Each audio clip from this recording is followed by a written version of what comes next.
Happy with Gopa kitchen cooking এর আরো একটি নতুন পর্বে জানাই তোমাদের সকলকে স্বাগতম। ভীষণই সহজ পদ্ধতিতে মাছের এই রেসিপিটি বানিয়ে দেখতে পারো। গরম ভাত বা পোলাও দুটোর সাথেই ভীষণই ভালো লাগে। রেসিপিটি প্রথম থেকে শেষ পর্যন্ত দেখার অনুরোধ রইল।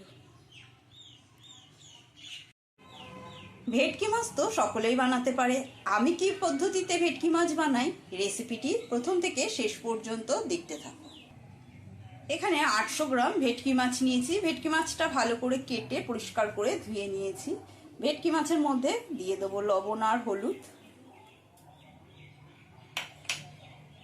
এবারে দিয়ে দেবো এর মধ্যে কিছুটা কাঁচা সর্ষের তেল।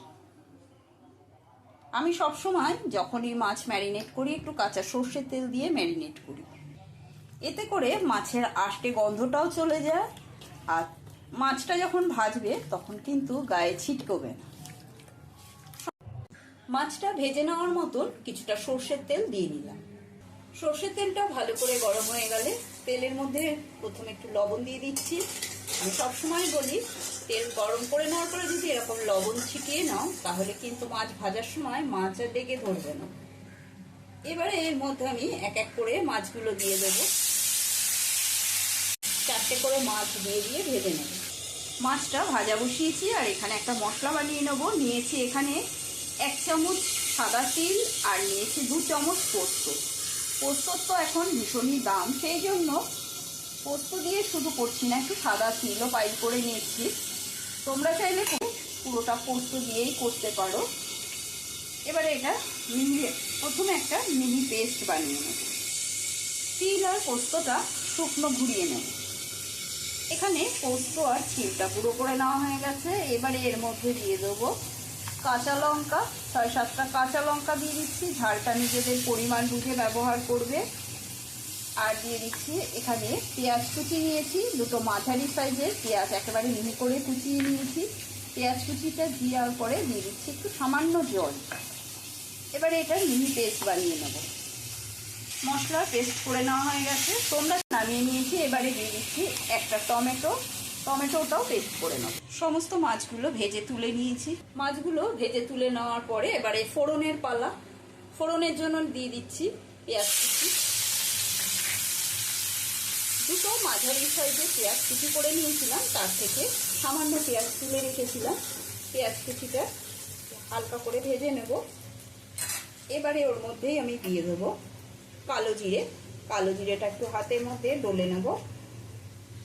কালো জিরাটা হাতের মধ্যে ডলে নিয়ে দিয়ে দিলাম কালো জিরে ফোড়ন।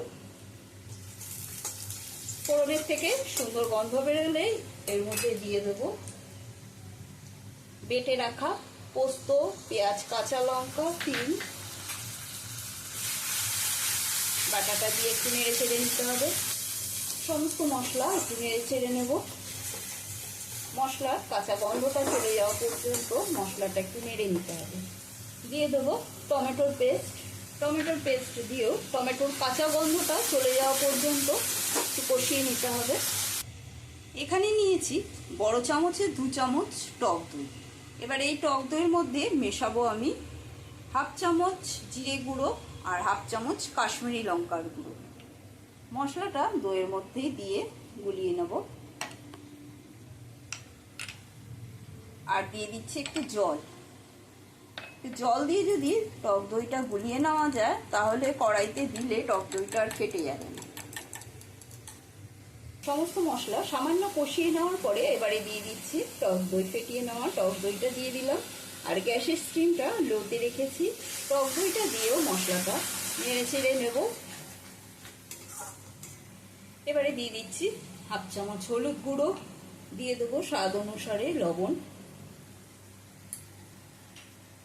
মশলাটা ভালো করে কষিয়ে নিতে হবে। যদি ইউটিউবে নতুন বন্ধু হয়ে থাকো তবে চ্যানেলটি সাবস্ক্রাইব করে নেওয়ার অনুরোধ রইল। পাশে যে বেল আইকনটা রয়েছে সেই বেল আইকনটা প্রেস করতে ভুলো না।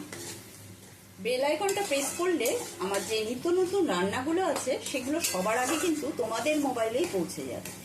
আর যদি ফেসবুক থেকে দেখে থাকো তবে পেজটি ফলো করার অনুরোধ রইল। মশলার বাটি ধোয়া জলটা দিয়েও আবারও কিছুক্ষণ একটু নেড়ে চেড়ে ফুটিয়ে নেব। দই দেওয়ার ফলে দেখো মশলা থেকে কি সুন্দর তেলটা ছেড়ে এসেছে। যখনই দেখবে এই তেলটা ছেড়ে এসেছে তখন এর মধ্যে আমি দিয়ে দেবো 1 বাটি খুন্তি ধোয়া জল।